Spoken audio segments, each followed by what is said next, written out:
what's this called? Theros Beyond Death pre-release event. That is hashtag sponsored by Wizards of the Coast. They have provided this test account for me to play with. And because I don't know anything about Magic and I'm sick and my voice is sore, I'm gonna have Mewyabby, my partner in crime and better half, do the talking and talk about the cards and the decks and tell me what to make, and I'll probably just click the buttons. So I'm gonna switch over to her because we only have one headset.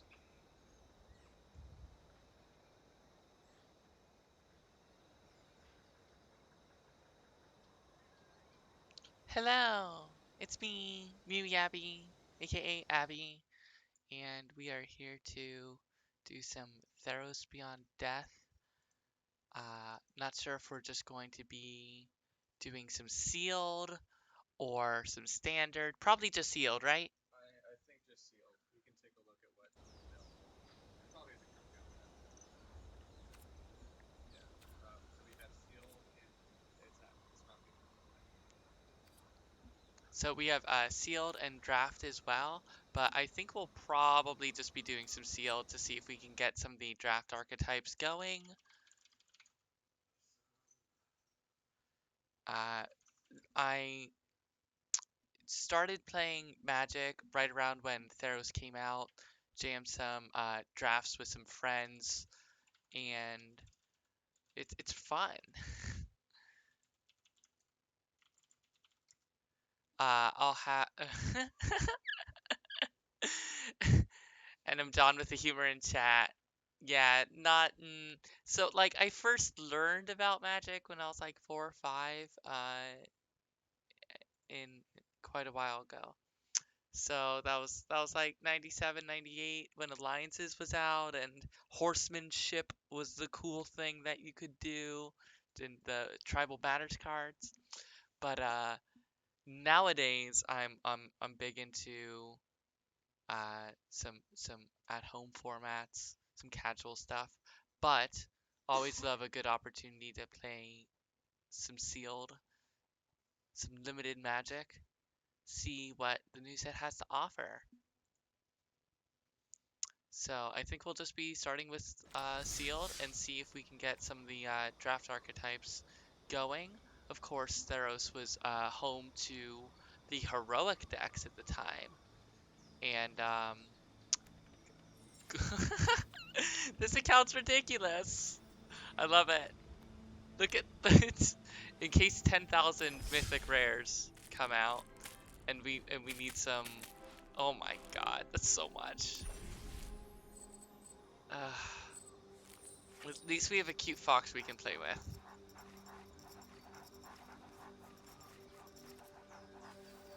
You can't hear it, but there's an adorable panting happening right now. It's pretty good.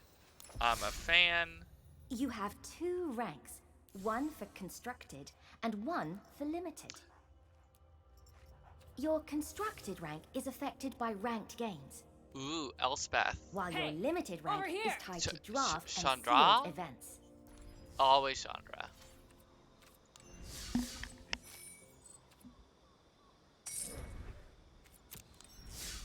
And here we go. 6 packs. Well, I believe it shows us what the rares are up front. So let's see what we get. Oh, so we got a cool ramp card. We have a not Maze of Ith. We've Ashiok's Erasure. Remember, Erasure isn't cool, but this card is. Dalico's Crafter of Wanderers. Uh, I, oh yeah, this is for like the equipment deck. Yes. You're just gonna hear me cough in the background because I got a bad cough. And then the Nadir Kraken. So we use sort of like two and a half cards for the blue-red draw go deck, and Idyllic Tutor, which is of course a really cool card, just not unlimited. Maybe they can go together. Um, so let's go ahead and see what else we have. Let's look at our commons first, probably. Well, we already saw that we have the core of a blue red deck. So let's see what else we have. We have Calafi of do do do. Wow, this is just a protection card that can get pretty powerful. What else do we have? Can you tell me what legendary enchantment creatures are? So, this is a creature which is also an enchantment. So, enchantments are normally you just see them as auras which protect things. So it's not an enchant creature. No, this isn't an aura enchant creature. This isn't an enchantment dash aura enchant creature. This is a creature who is also an enchantment. It's also legendary, which means you can't have multiple Calafis at the same time. It's also a demigod because this is the set of Greek and Roman myth. So you get to have cool demigods doing cool things. So it just means that, like, what does it mean from a mechanic standpoint? It can be targeted by stuff that targets enchantments, but it can also attack. Yes. So it is a creature. It has power and toughness. So you can kill it by making its toughness equal to 0 or by marking enough damage on it. You can destroy it with destroy target creature effects. You can destroy it with destroy target enchantment effects.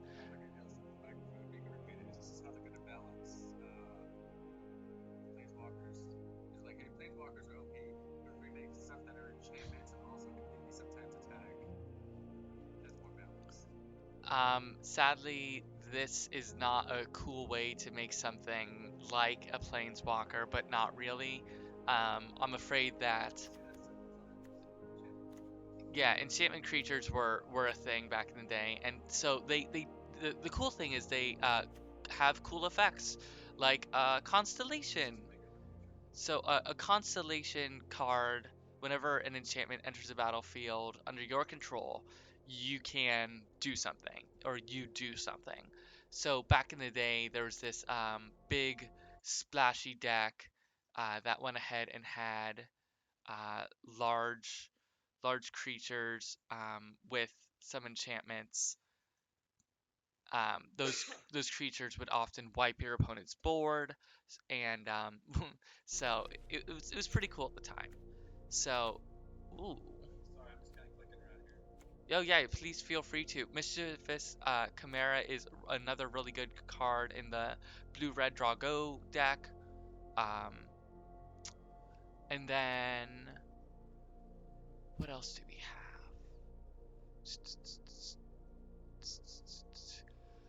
have? Escape Velocities, like a heroic card. Um,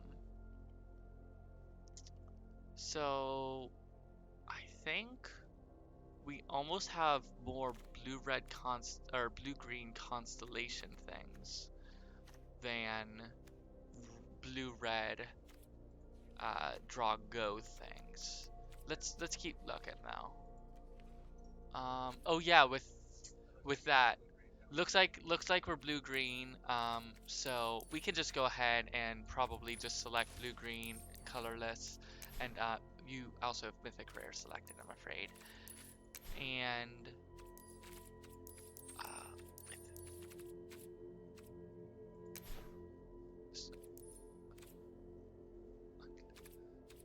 yeah.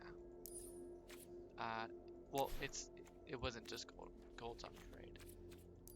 So click the colorless.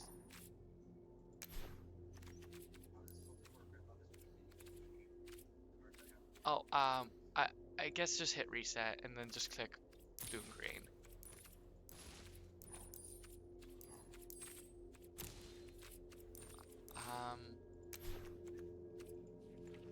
I also don't know how it works, but we get a bunch of cool cards. Well, we can do that and then make cuts. I put anything that says enchantment on it over there.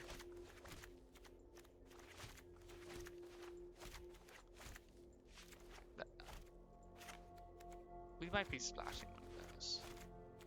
So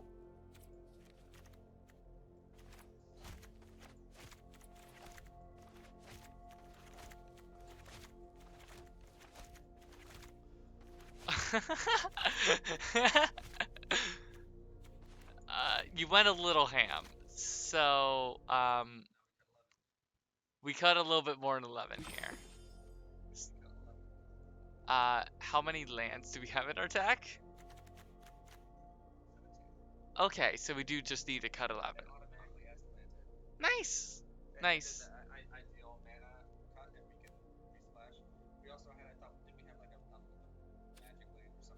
Oh yeah, we did have a cool fancy land.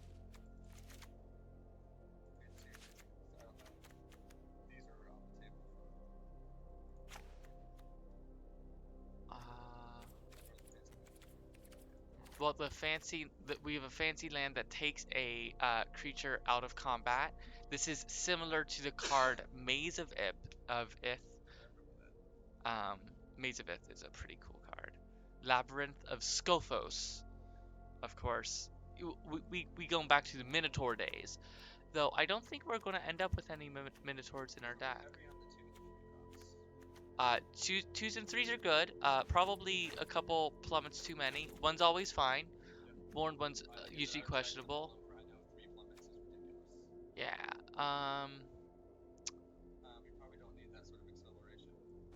Well, a little bit's not bad. Yeah. Oh wow, this is pretty cool. This is a mill. This is sort of a mill card though. It's not bad with some of our other things. So this is just a cool removal spell. Uh, Echethomorphosis. Sorry, Echethomorphosis. God, it's been a long time. Horn beetle. Yikes. So we have like a 4 or greater thing going on here. And we have a couple pretty big cards. I think just 1 or 2 big bombs is probably fine given the just sheer amount of 4s and 4, 5, and 6. Yeah, we want to generate value. So this is a cool one-sided fog. So it's going to protect our enchantments. Counter spells, not bad, but format. Well, we have a bit of removal with Echethomorphosis, not a ton, so I feel as though it's not bad to keep it. God, we have some cool cards here. Probably only need 1 of this 1-drop that we can crack late. And then this is a draw go card, but it does just build value. Where is it? Yeah. Yeah, we're basically going to just do this every single turn since growing a Kraken and making a body is worth it. A 2/2 flash flyer for 3 is super playable. Yeah, it is. I think we're just taking out some of our non-enchantment creatures here. Sorry, you're saying?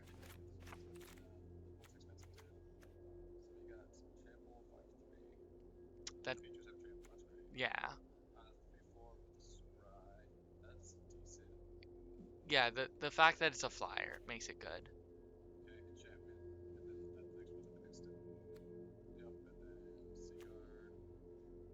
This one's a little questionable. Maybe I So next thinking of taking out Drain and Seaguard. I'm thinking Seaguard can definitely be removed. A 2/5 for 4 isn't too amazing, unless it triggers multiple things with enchantments.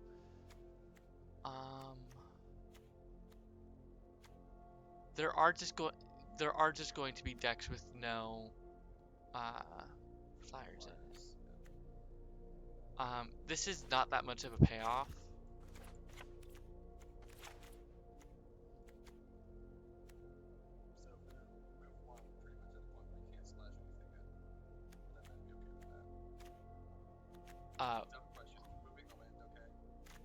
What, this land? Well, this is. Oh yeah, we can probably take out one of the filter lands.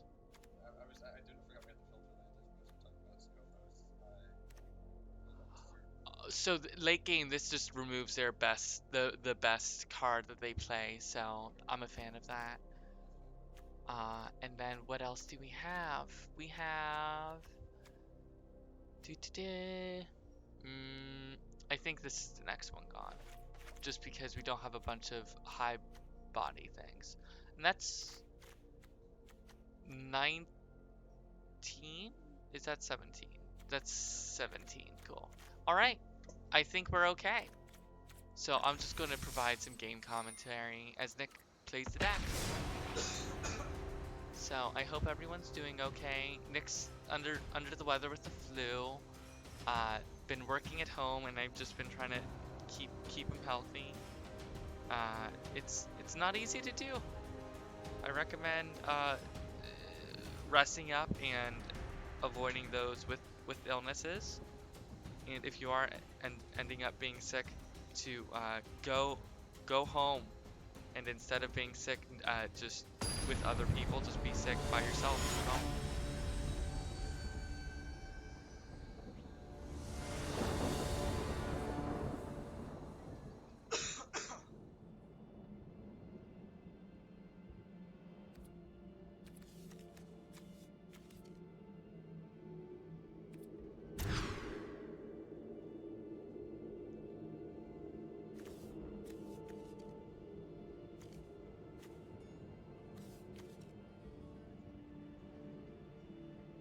Yeah, I'll bump it.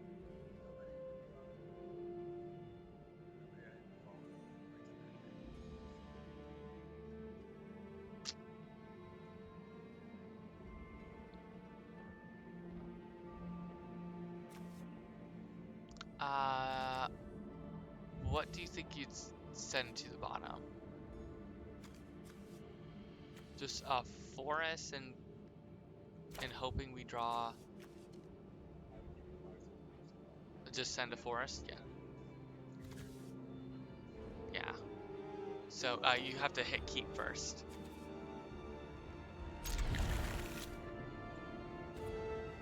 We did it.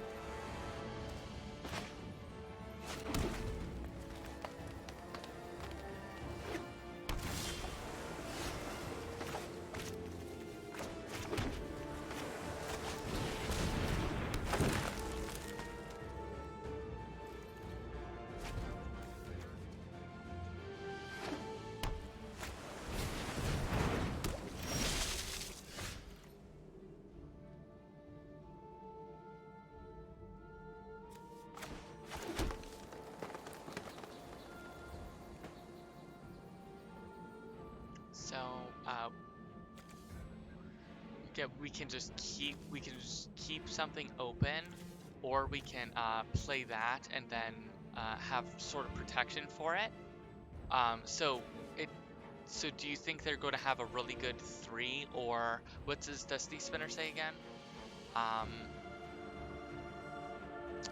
Yeah, that's not bad. I'd probably just play Destiny Spinner and then hold up Starlit Mantle, because it's a flash card that we can play on their turn.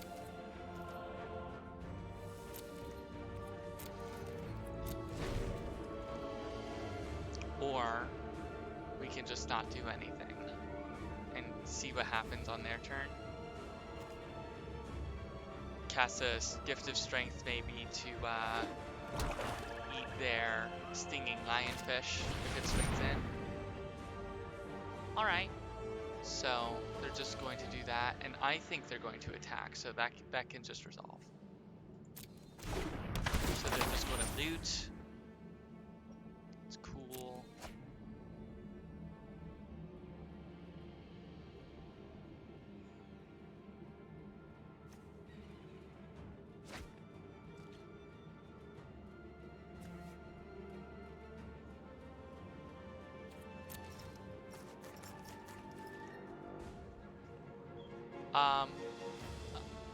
You could, if you just wanted +1/+1, but I don't think it's tremendously worthwhile.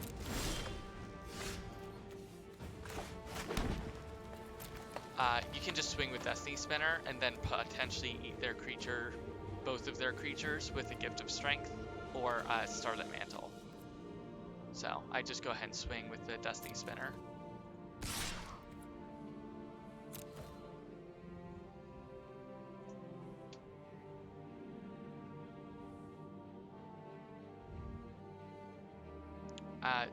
Can we just read what Singing Lionfish says again? When you cast your first spell during each opponent's turn, you may tap or untap target non-land permanent. So that's pretty cool. So we shipped it to blockers. And we just get to do 2 damage. So that's cool.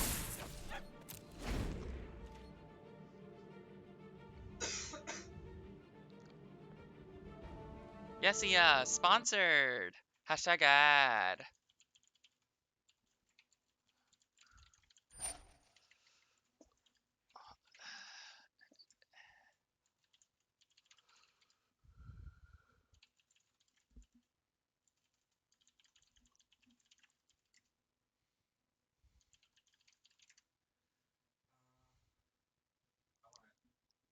We can just let that go by. Or, yeah, we can just memory drain and then scry to a better spell. So go ahead. Yeah, this way we deny them a little bit of advantage, but lots of times people save counter spells for the big thing that the opponents are playing. So we probably want Ashiok's Erasure here. Probably don't want the island, because we'll be able to cast most things in our deck.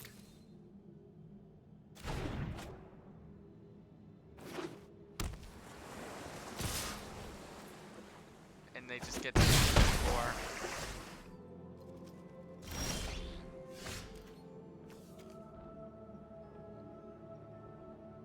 So we don't have to do anything yet. We can actually just swing with we can actually, can we activate, what does Dusty Spinner's cost? 4. So it costs 4, so we probably just want to keep up a counterspell and just pass basically, or attack with Destiny Spinner, but we're losing the fight on the ground, so I'm not sure I'd attack with either.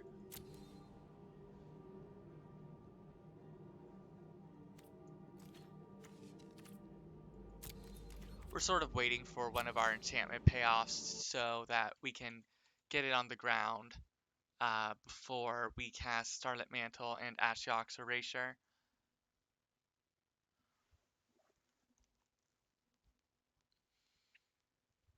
I heard Final Fantasy 14's pretty good and fun.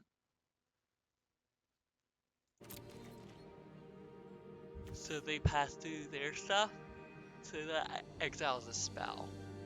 So that's nothing we're going to want to do yet, but we could cast Starlit Mantle just to protect something.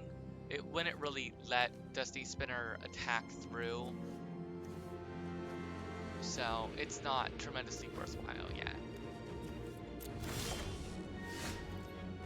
And even after scrying an island to the bottom, we still get that. So we can swing with Destiny Spinner now and still leave up Gift of Strength. Basically, since we have 6 mana, we can swing with Destiny Spinner.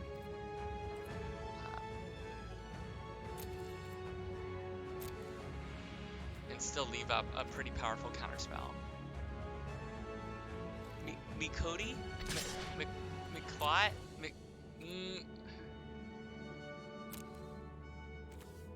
Is that the cat? I don't know if that's the cat. It looks like it's a cat. Oh, it's a cat. Makodi seems good. I am a fan.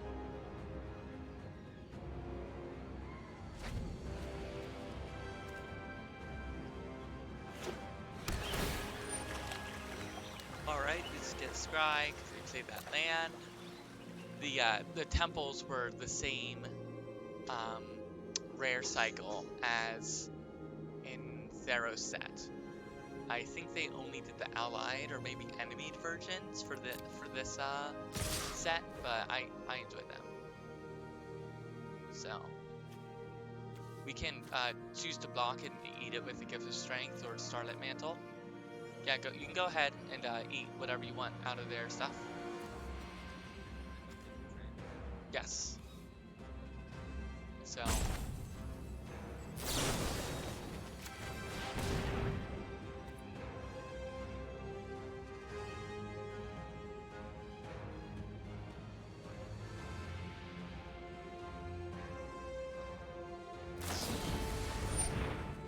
So they're trying to do that. Yeah, so you can Starlit Mantle in response to protect your creature.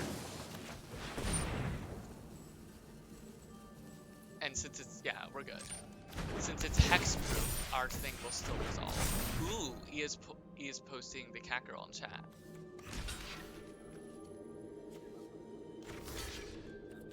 Yeah, that seems like a better idea. And now you just have a 2/2. Ooh, Kalaufi. So, if we cast her, our devotion will be 2, and we won't be able to leave up Ashiok's Erasure, but it will change our board and protect our stuff. So I think it's worth it and swing through.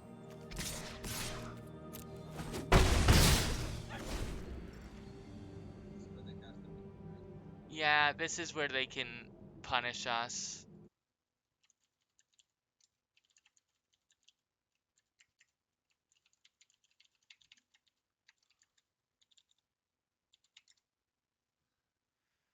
So we get to give them a face up and a face down pile. They get to choose which one they want. So we're going to give them the top piles face down. So we're going to put Ashiok face down and those two face up.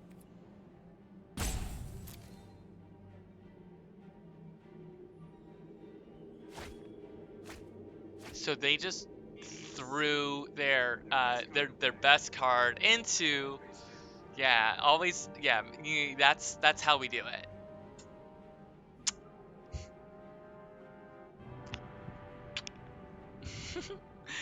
So Nick did a chef's kiss, then I did a kiss at him, then I had to kiss his cheek because he heard I was kissy. So yeah, that's pretty good. That's a good one. I don't think. Yeah, I think we just want to play.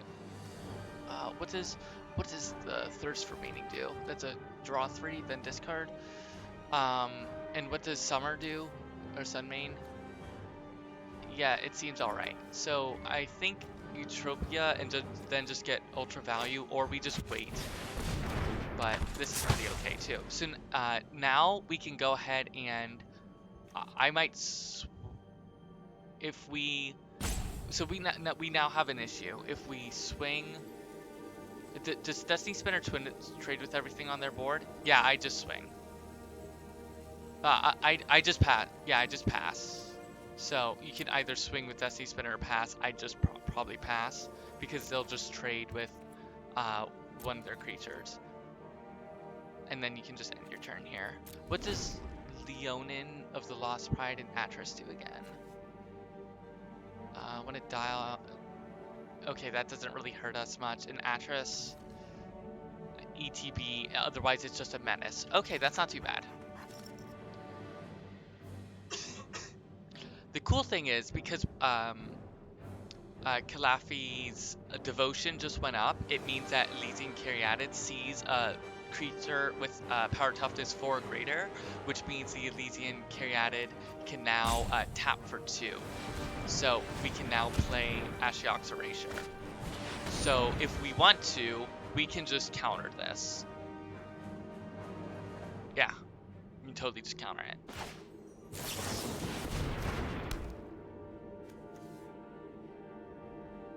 We want that to resolve first. It doesn't matter though. So a +1/+1 on a creature. Yeah. So it depends upon what you want. That's fair.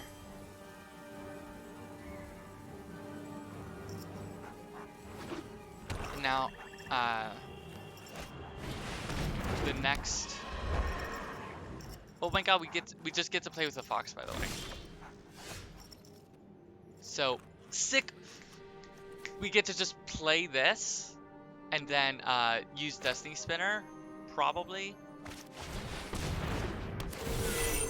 So now we can just make Kalafi fly. Kalafi, we can make her fly. And then Destiny Spinner will not do anything currently, because it will make a land be able to attack, and then it won't be able to do anything, because it'll be tapped. So we can just attack with Kalafi here.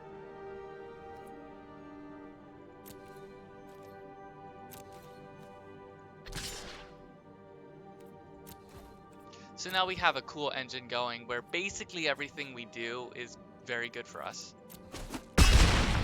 Also, we can hit our opponent for a lot.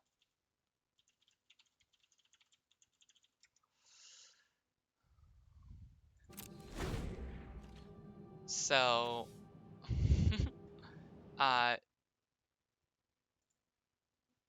we can do cool stuff.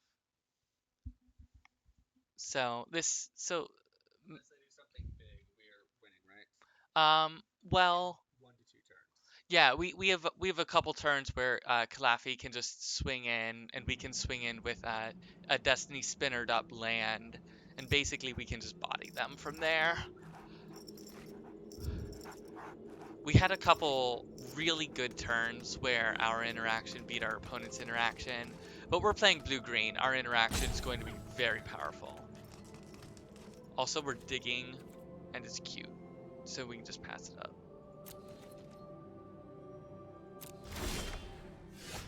Yikes! So, that's really cool. No, I'm afraid not. But we can, Dusty Spinner up a land. I'd not do that one. I would do a forest, yes. So I would tap that Elysian Caryatid and forest and island.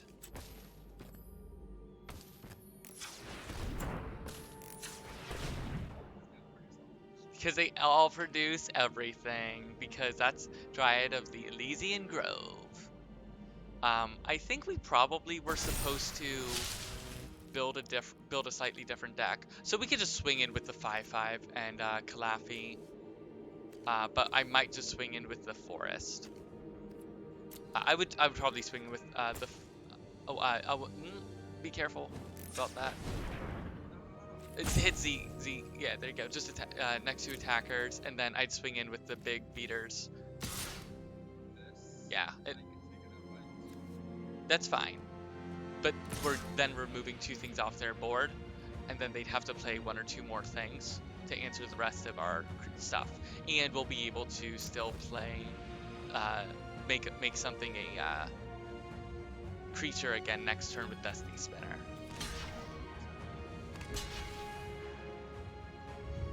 Basically, our opponent is a little bit rough here. Yeah, it doesn't matter. We kill their things either way. They get to exile a Gift of Triumph, though, so I guess that's nice for them. That's fine.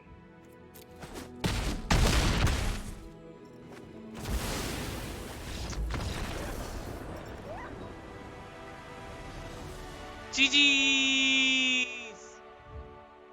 Nick said to say GG's. I might have put a little flare on it, but a winner is you. Thank you, Leah.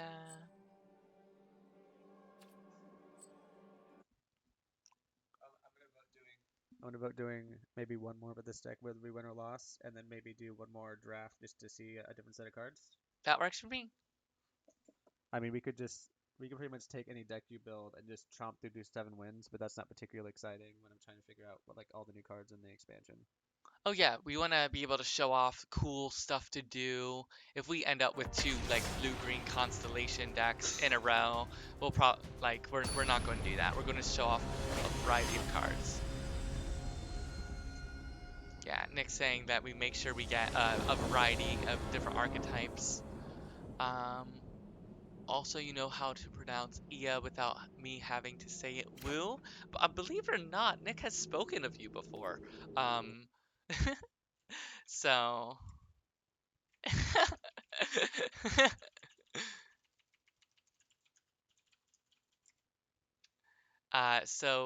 We're totally comfortable with this hand. We were able to play Elysian Caryatid on 2 to cast Kraken on 3. So we're keeping this 7. I wish we had a little like a protection for our Kraken with like a mantle or something, but we're okay. You can just jam a. That is the first time we've seen someone without a VIP name. I'm afraid I don't know who Human Token 94 is, but so Nick's saying this is bots or a Wizard's Employee. I agree. So we're able to play a Caryatid here to make sure we can play our Kraken on 3 and every single turn grow the Kraken into a giant thing so that we get bigger Caryatids and we can just cast these 5-drop back to back. No big deal. So it looks like they're building they have a white-green go wide deck. So we're able to just go ahead and play the Kraken here. And I just want to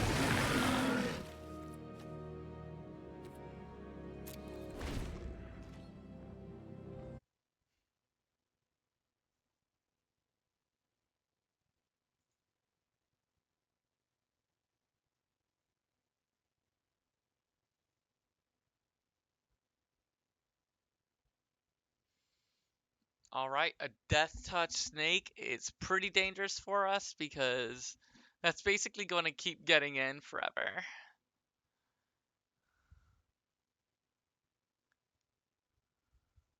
So we're able to pay this cost. I would probably pay it with the it doesn't matter. I'd pay it with a forest since we don't have any double threads. So we're able to play that and then play two drops here. And then next turn be able to play something really big. Or we can leave at Memory Drain, which is a completely fine thing to do and I'm okay with as well. How the playing a Caryatid here would basically enable us to have 2 things that tap for 2 next turn, which is pretty good because Kraken is going to grow next turn. So I'm a fan of playing both 2 drops. Basically because we're going to protect our team a little bit, as well as, well, not protect our team with that, but basically just make as much bodies as we can get. Yeah, luckily the human tokens don't have lifelink, but they are going to get buffed any single time Hero of the Pride gets cast, and also I feel like a complete jerk. So yeah, we can totally pay 1 here. I'd pay it with a forest because those will create 2, and then the mana will go away at the end of the phase. And then we can go ahead and cast cards here. Calafi, if we cast that now, we'll be able to have Memory Drain mana up for the next turn. So I'd probably just cast Calafi or Witness of Tomorrows to trade with the Forerunners. The Nihilia's Forerunner. I'd trade with that. But yeah, go ahead. You're good. You're good to just cast that. So I wouldn't attack with anything. We're just going to let this Kraken get big. We're going to let get big. So because we went ahead and played the Witness, we don't have the mana up for Memory Drain, so they land their Chimera. So they have a flying threat now, so now the Witness of Tomorrow sort of set up to go for that. So now we can just start playing everything we want here. So that costs 3. Yeah, we can cast both of our creatures here if we wanted to. Yeah, I'm a fan of that.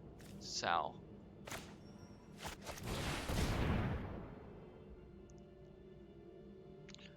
I check what Omen of the Sun can do. So it just scries 2, so that's not too bad. So I might be willing to attack with the Nadair Kraken, but I'd probably just pass. Fair, go for it. Given that we're gaining value every single turn and they're not, I'm completely comfortable sitting here, especially with the counter spell up. Yeah, so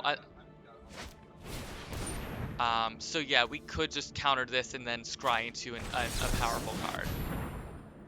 So we're just basically just countering the next spell, the spell, the next spell they play, so that we can run into something big here.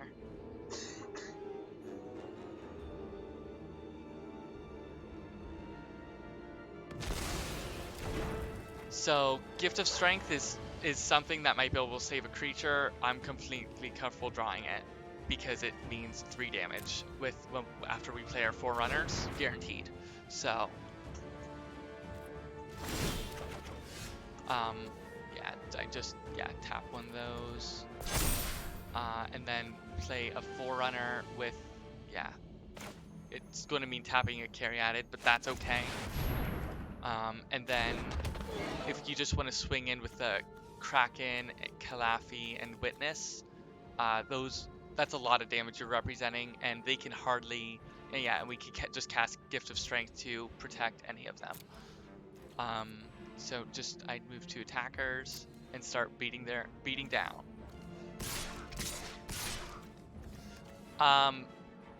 Yeah, I would, just because it might get something of theirs. We're threatening a lot of damage here. So protecting the Kraken's probably the biggest thing because it's going to gain value every single turn. But yeah, they're just cracking to scry here. They can't draw anything. So you're swinging with what, 11, 14, 16 damage, plus you're holding up 3 there.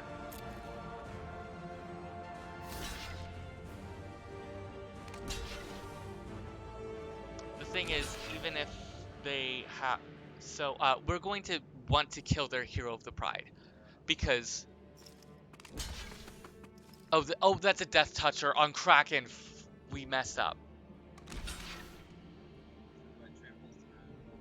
So we can just Gift of Strength to protect Calafi, so that they can't trample over our stuff, because Kraken's dying anyways, and this way we're going to get more damage through. This sends in 5 damage and protects our Calafi. This is good. So this way they're on not that much life. They keep their Anthem effect, but luckily they don't have that much to Anthem.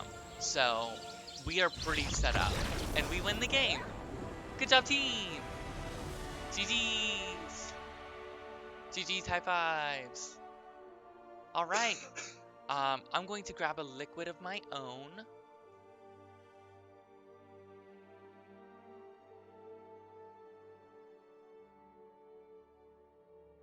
I'm just going to pop over for a few minutes while she is getting a liquid. My voice is doing terrible. Like, we did something pretty smart there. We pretty much threw all the blue and the green cards together, which I'm a Simic player, so that works for me. And then we took out some of the bullshit.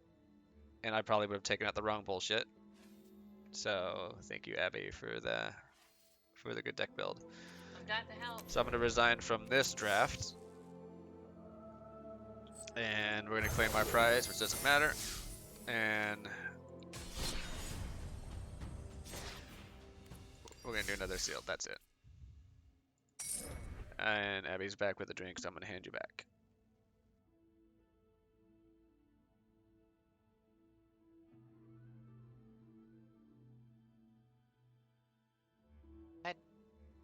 Hello, I'm back.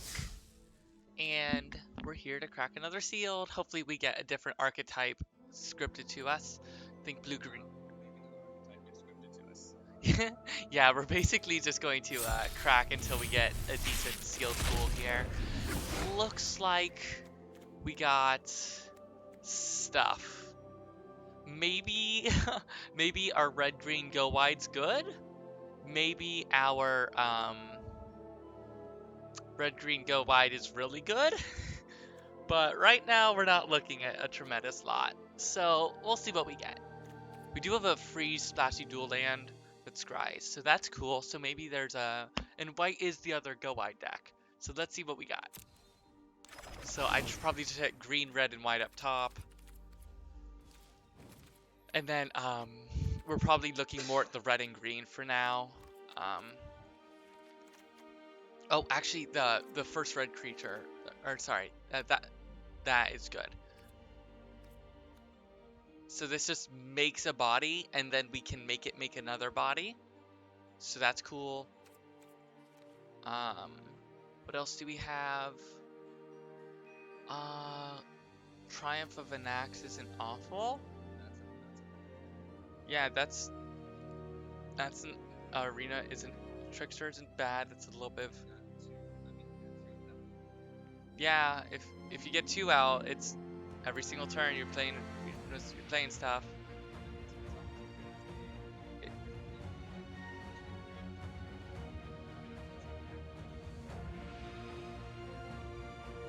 It's during each opponent's turn, so that means we have to cast spells on their turn specifically. Okay, so so far we've seen one thing. So go back. So sorcery speed. So we're looking at everything sorcery speed except Omen of the Forge. That's it. That's the only thing that isn't sorcery speed in red. Escape is still sorcery speed. Escape is an alternative cost to pay the spell. Escape is, by the way, the one new mechanic in Theros Beyond Death. Plume.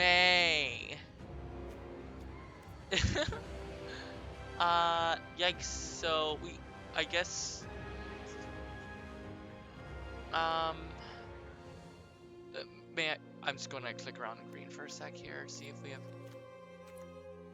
I don't know what this is, but I hope it's good.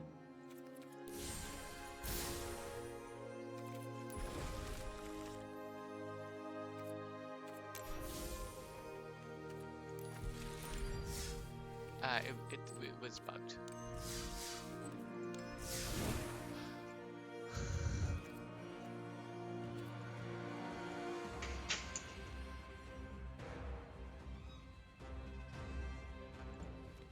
All right, so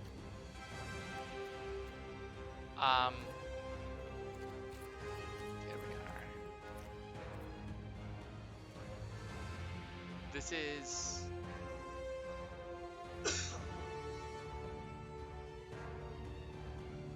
do we have a big teamer deck out of this?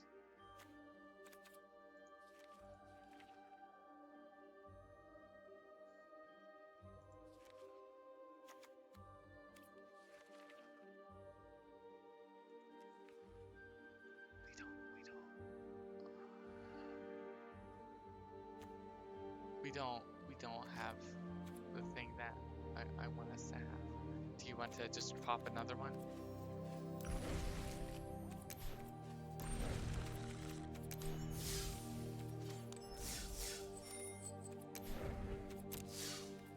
Since we weren't really scripted an archetype here, we're gonna get a new one. So let's see what we have here. Looks like we have red-black sacrifice reanimator.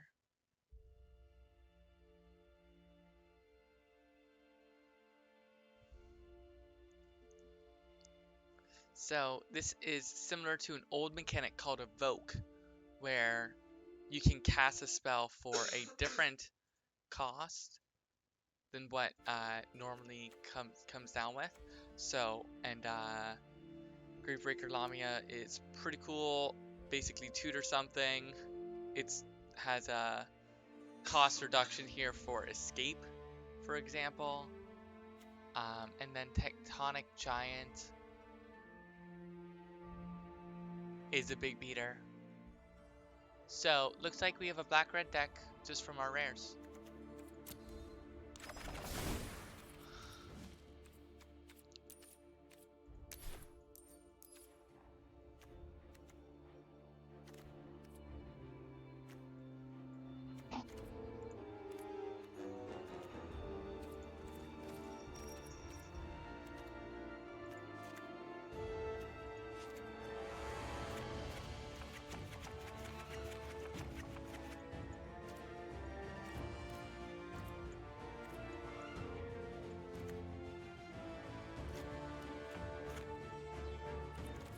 Oh, okay, so that's what that is.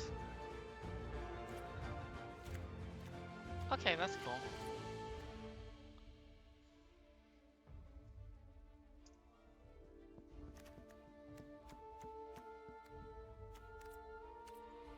Nick is counting up our decks.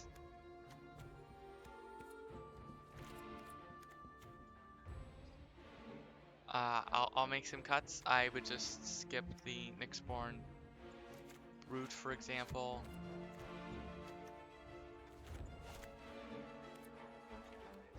Well, because it's a big beater that can die to most things. Arena Trickster not awful. We actually have more than one instant.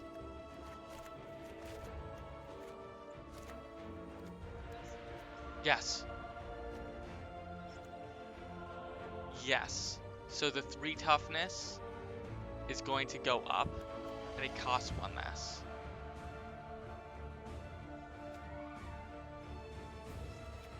Yeah. So I just put 1 in though. 2 would be a bit much.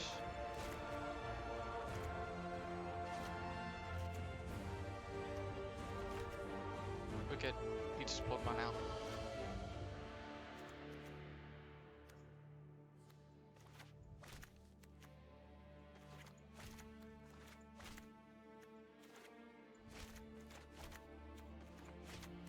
So Funeral Rites is the Scour from Bones. So just lands. So can we go to a blank screen so the swamp isn't there?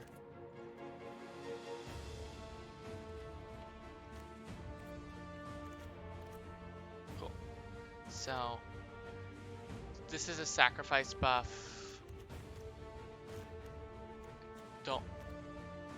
Given that we can bring things back, don't think it's bad. These aren't 2 mana 3 damage. 2 mana 3 damage is basically what this is.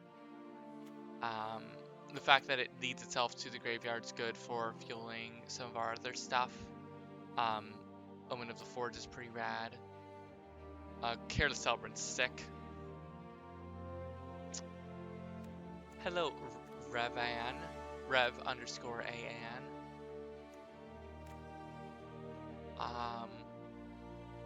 This might be our weakest card. It's a good one.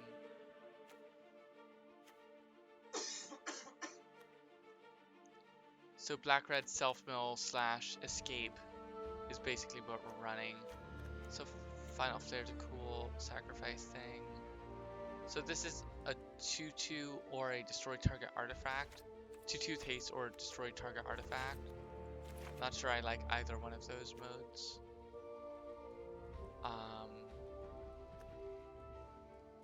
We're not really caring about enchantments here.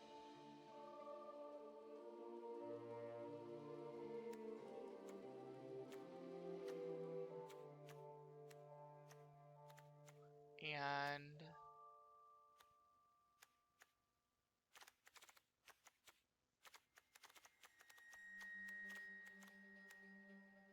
yeah, what Nick said was correct. We don't actually, what I said to Nick in the first place was probably right. We don't cast that many things on their turn. So we should be good to go with this. We have big creatures. We have recursion from the graveyard with escape. And we're in it to win it. We already won, what, was it 2 or 3 with our 2 with our first blue-green deck? Let's see what red-black does for us.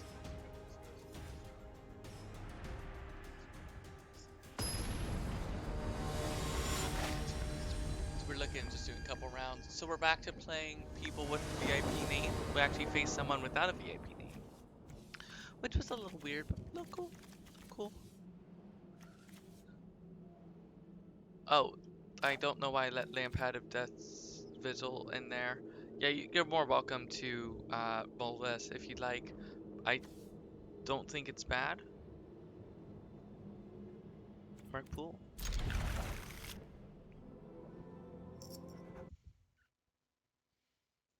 We may well mislead them on what our deck does just by having Lampad in our deck. Because there's a sacrifice, steal your opponent's stuff sacrifice deck. But it is a 1/3 body, and we are looking to do things a little bit later, and we do just want things in our graveyard. So, yikes.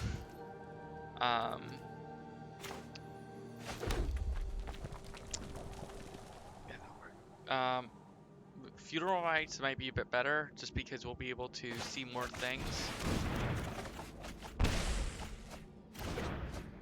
Or just, as they say in the biz, draw more swamps. So...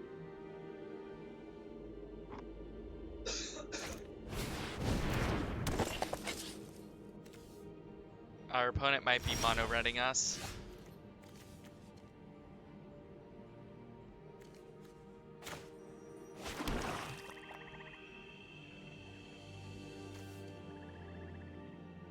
So, scavenging harpy isn't getting any value, but it is a flyer. So when they start beating into us, we can start beating back to them.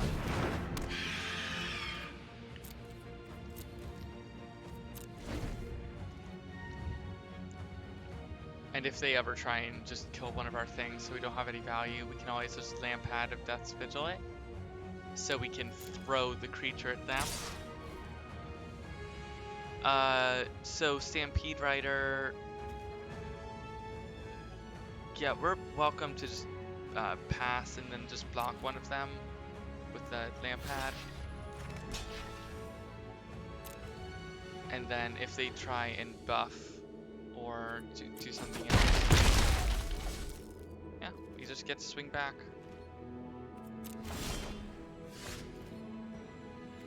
So yeah, we could get our Gravebreaker Lamia out and then start doing cool things with Satyr's Cunning.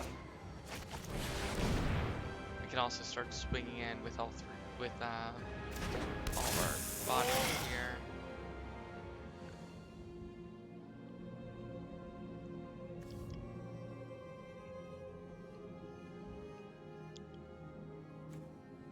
So we're looking at what we can get. We can get anything we want. Crocs is the big and scary thing, but we also have other options, like the 4 mana, 2 red creature further left.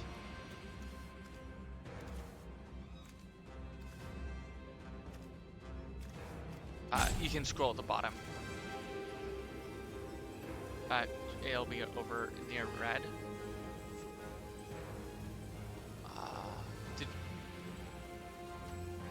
I guess just Croxa.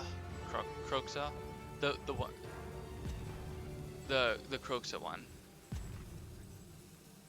Yeah, that's fine. So we just need to throw cards in our graveyard, which we are fine with.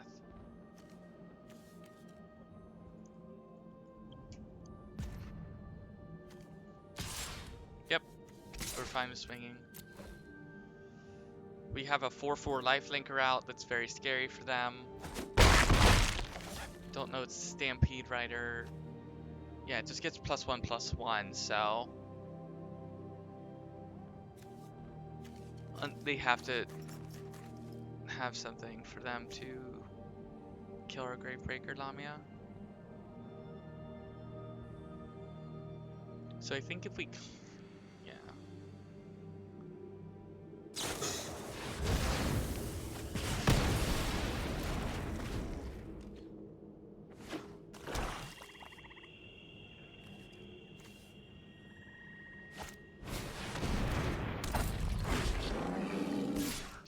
Hovering over here. Cool, you're good. We're,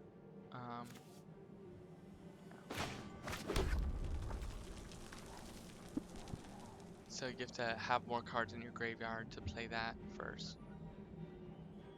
We have 5 cards in hand. Oh, go ahead. If we 5 other cards. So that's currently that counts. Kroxa counts. It's 5. It's 5 other cards. So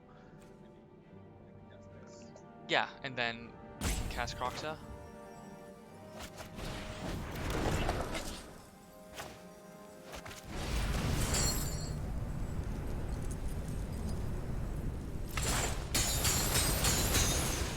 So we're cool chain breaking sounds.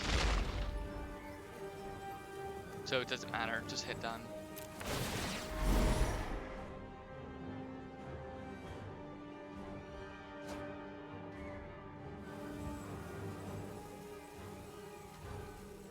So yeah, we can just hit next because Lampad's trying to do things, and we can swing.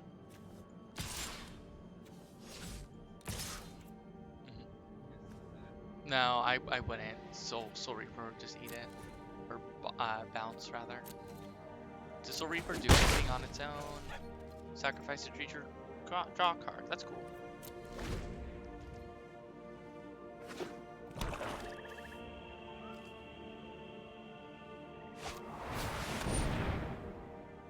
Okay, so we can sacrifice Kroxa in response to protect it by keeping it in our graveyard.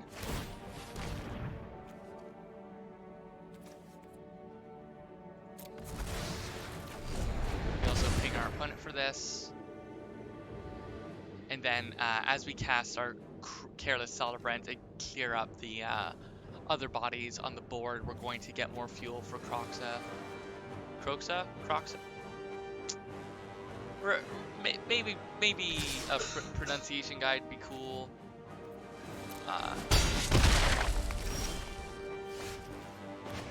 So I'd probably just play the small bodies to see how much mana do we have total? It's not 7, is it? Cool. I'd play a 5-drop and a 2-drop. Your choice is on which.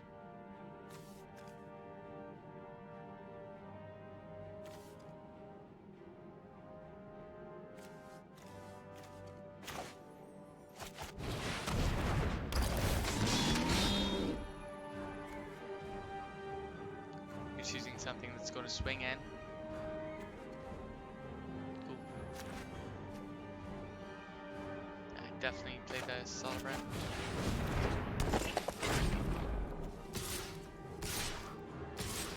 Yep.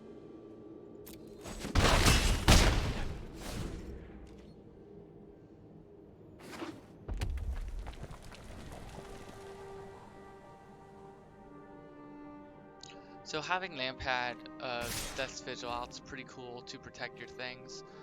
It's completely okay to just block and then with Careless Celebrant as well, because it'll do 2 damage to your opponent.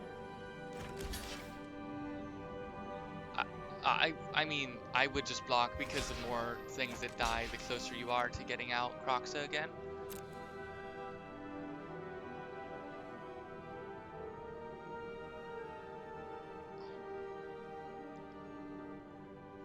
trading is to your advantage at this point. Yeah, it's all cool. So we the strat is trade as much as possible so that Croxa can get out. So Soul Reaper sacrificing itself to draw a card. Probably meant to sacrifice something else, but Celebrant still gets the kill here. So that's cool.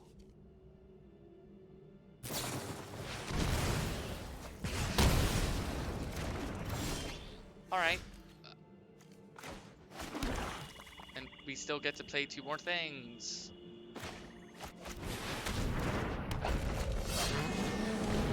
And we still get to hold up a ability to sack something in case we need to. With either Skillful War Leader or Lampad of Death's Vigil.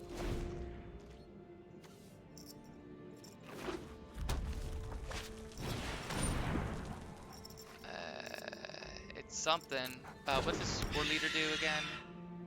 Our War Leader. +1/+0 and Menace. So all we have to do is sacrifice something to War Leader. So we can just pass up here.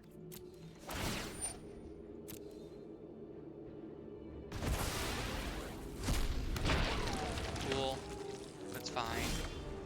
So we just play the Ray Town and then sacrifice it to the War Leader.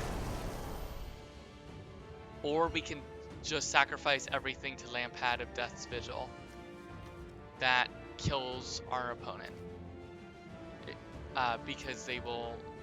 Yeah, so if you just sacrifice the breakdown to the War Leader, they'll have to block it and everything else.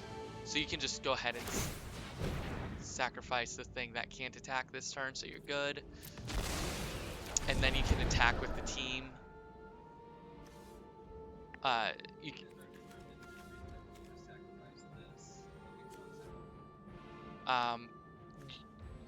Because that they would lose 3 life. Yeah, swing with everything.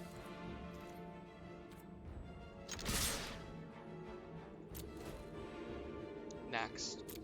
And then since they have to double block the War Leader, they will die from something else on the battlefield. No. Yeah, so that was, we're able to do that. Plus, then we're also able to,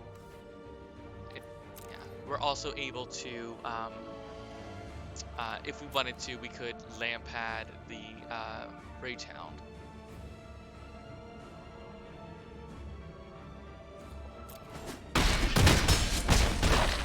So now we can just Lampad something.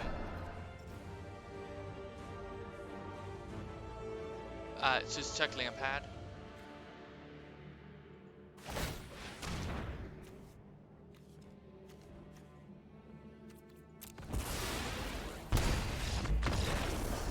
For the win. So, at the start of this game, I said, oops, we included Lampad. At the end of the game, I just said, Lampad wins you the game. I mean, Croxa had the game won anyways. Like, most 2-drops still win us that. But the fact that we're able to protect our Croxa earlier is really valuable.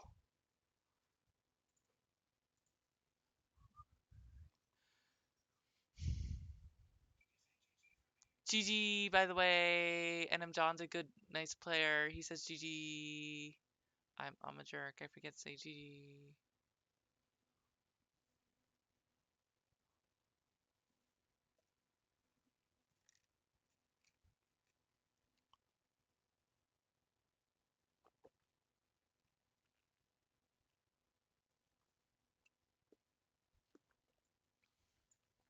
All right, so we get to see our MVP from last game, Lampad of Death's Vigil again. It looks like we can cast everything except our 3-drops. I'd keep it. Sort of gotta really hope that we see some more lands here. Not so.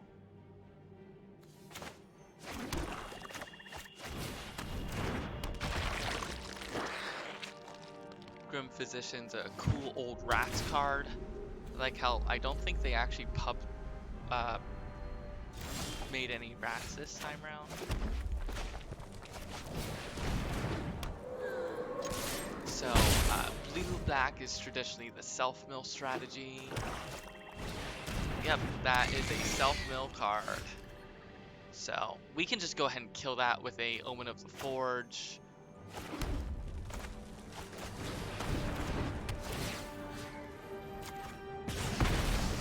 And then swing in for tail. Gravity Harpy just mills to when it dies. No, exiles something from the opponent's graveyard. That's pretty cool.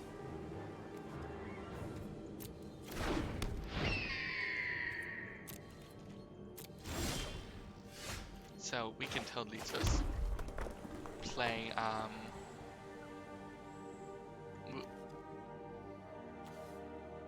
yeah, that we can Grim Physician that. Grim Physician does -1/-1, so we sort of want to save that for a bigger thing. Scavenging Harpy just is a threat that answers that. It's also a 3-drop. That's fine with me. I don't know of too many. They probably printed a nausea effect at -1/-1, but I don't know if it exists yet, so we can just pass it up. Oh yeah, totally. And Grim Physician. And Grim Physician. Then it dies, and then we give the Vesting Gold -2/-2. Or -1/-1, and it has a damage marked on it. So either way it dies. And I'm John with the good strats of swinging with both. The opponent's about to have a bad time, so we just go to next. And then the opponent has a bad time. Our 1-drop just killed their 3-drop. And they still lost life. Brodry 4. Good luck. So they get to see something from their graveyard again, so that's cool. Omens are in every single, their cycle of common enchantments that are pretty cool. So another Vexing Goal. Alright.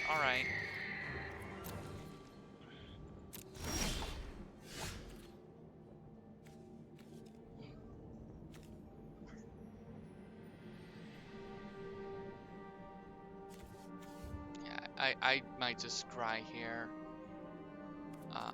But we don't have to do it now, we can do it later. We can do it on their turn. And we can totally attack if we want.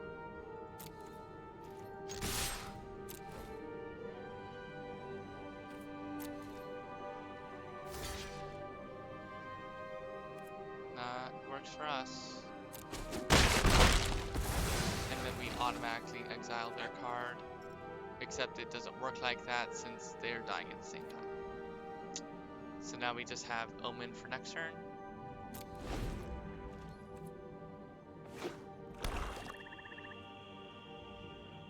Layers!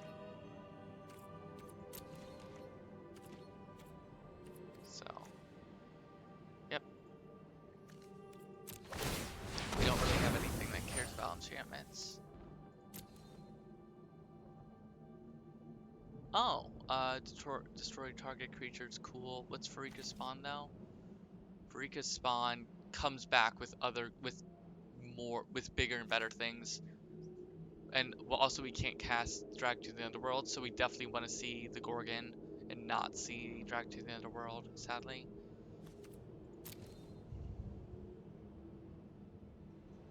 Cool.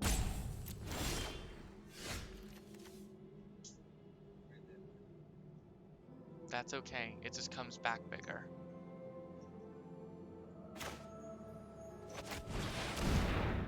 Even if they have a counterspell, we can just cast this and it comes back bigger.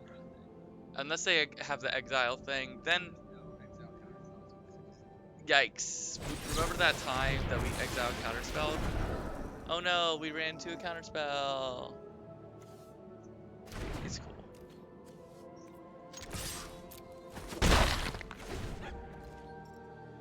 Just 2 more.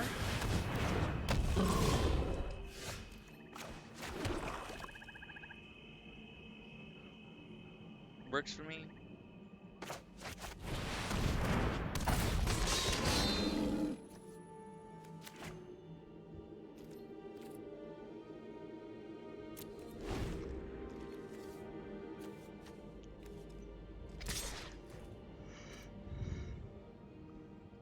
We just get to eat 5 here, sadly.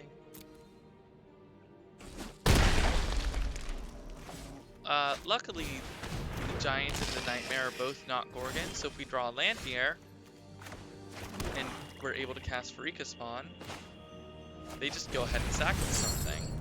So we have to select all 3 of those. And we break from the chains of the underworld. It's on the stack right now.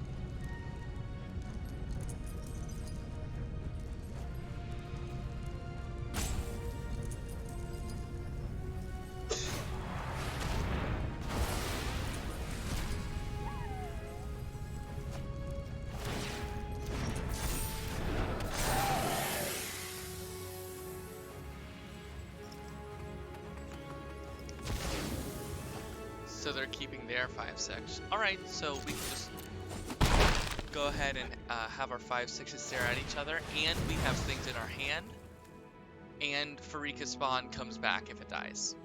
So we are looking okay. 1 top, 1 bottom's a little scary, means they're drawing gas, but they only have a 3 mana. Alright, that just makes things every single turn. So we're going to kill that immediately. Yep. We're going to Raytown and Final Flare their thing that's going to generate a stupid amount of value. So we just sort of have to Final Flare their Cacophony. Or we can swing and see what happens. Swing with our spawn and see what happens. Your choice. Yeah. I like keeping the Death's Vigil around on the board for potential value later, but it does mean now we have the choice of Final Flaring to kill the Giant or the Cacophony. Go ahead, your choice.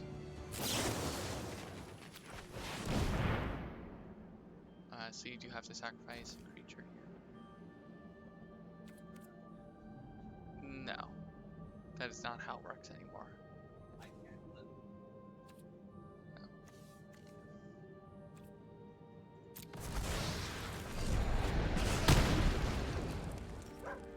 The thing though is this puts more things in the graveyard for bringing back Pharika Spawn in the future. Bad thing though is they're going to start generating value with the Cacophony.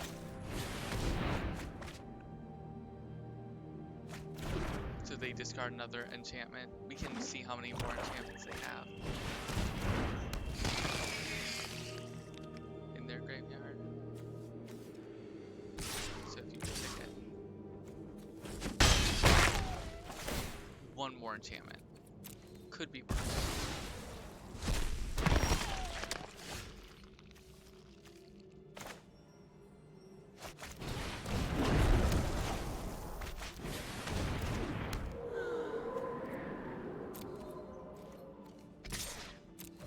So Pharika, big Gorgon.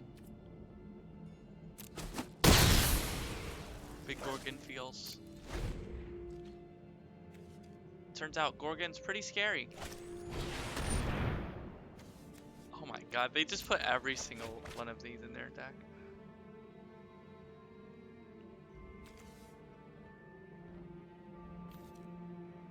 So they've already drawn like 8 more cards than us. Luckily, we're able to draw some cards out of our graveyard, and we have the biggest creature on board. Bad news is, with their Devourer of Memory, is they can still kill us in 4 turns.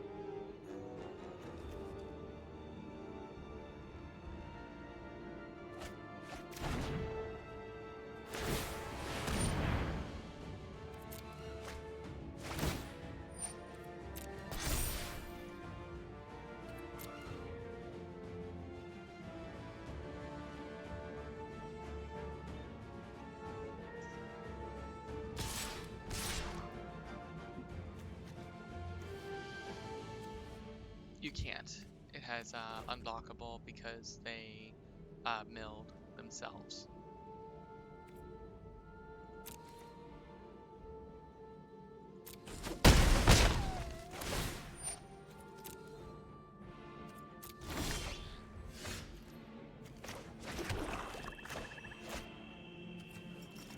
You have 3 total in graveyard again. So if you attack with everything, you're threatening lethal, but they just get to block the lamp pad for free. So if you attack with everything, you'll be able to Rage Hound. So if you attack with everything, they have to block.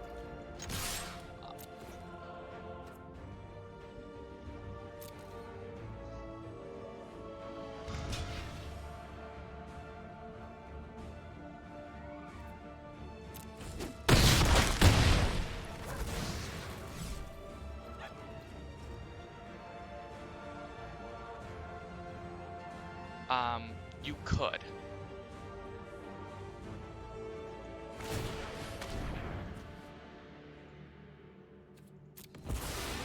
So he's lamp padding the lamp pad to make sure every single creature on board is lethal.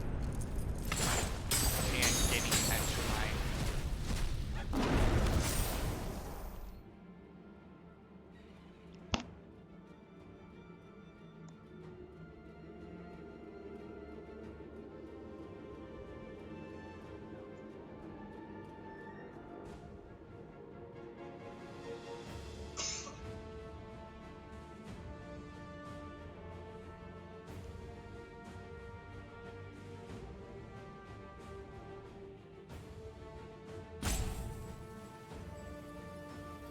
I believe I let you down.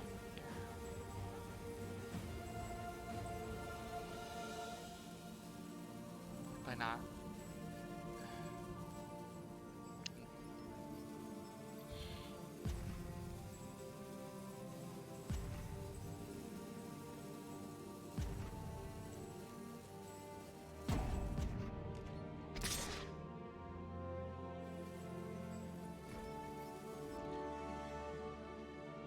So we can block it.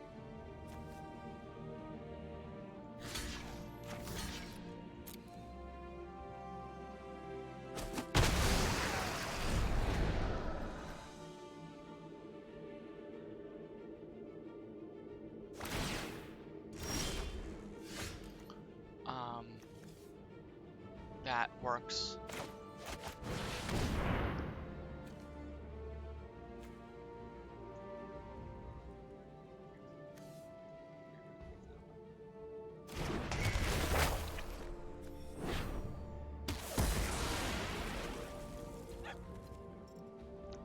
So a possible line with the previous turn was to, instead of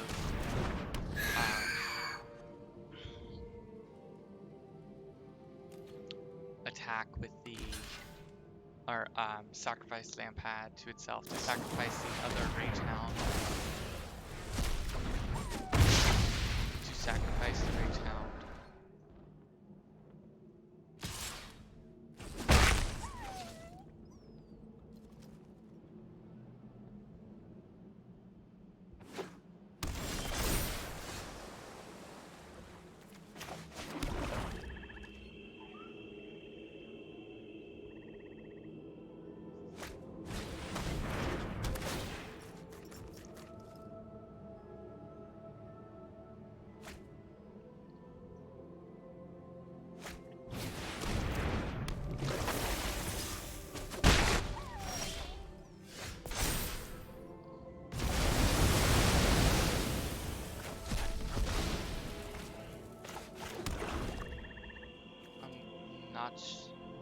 If they play something, we can double Croxa.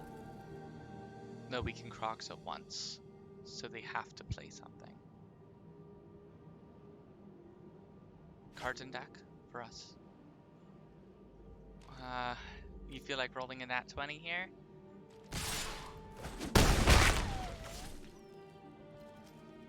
They have to cast a spell. They did it. It's officially possible.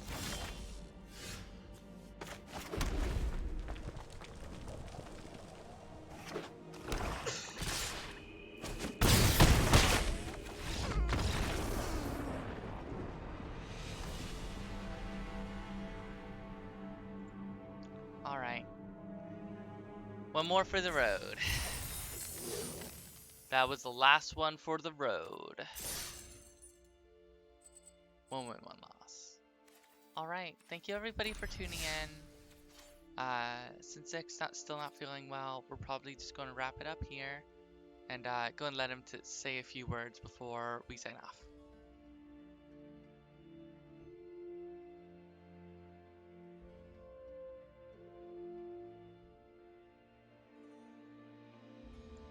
A few words.